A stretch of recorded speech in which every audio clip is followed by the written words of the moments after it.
Question 4. Solve the equation 2 tan squared theta plus 2 tan theta minus sec squared theta is equal to 2. So normally the advice is to change the squared term, but we have 2 squared terms. Okay, so we're going to change the sec squared term because we can turn that into something to do with tan. We can't change generally the non-squared term. So we're stuck with tan and we have to get everything else in terms of tan. So we have to remember our trig identity, which is 1 plus tan squared is sec squared.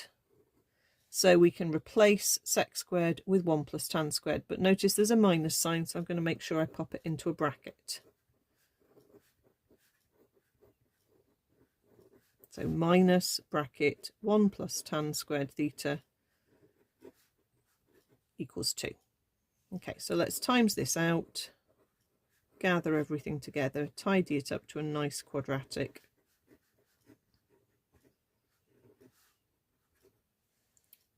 We can make that into a single tan squared theta. We've got our plus 2 tan theta, and we can hop that 2 across to become a minus 2, so we've got a minus 3 altogether. Okay, it's probably going to factorise, so if it doesn't, just double check what you've done on the previous lines. If it does, hopefully you're on the right track. So with a 3 and a 1, we need a plus for the 3 tan theta and a minus for the 1 tan theta as it times us out. So that gives us the right middle terms and the right end number. That gives us tan theta is 1 or tan theta is negative 3. So the first one you probably know anyway. Okay, we're in degrees. Shift tan for 1 is 45.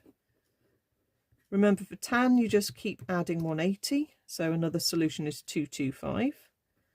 For tan theta being negative 3, the calculator gives us minus 71.6 degrees, which is not in range, but I'm going to use that and add 180. And then we're going to add 180 again. And then we're going to remember to cross out that one because we're not offering that as a solution. Lovely.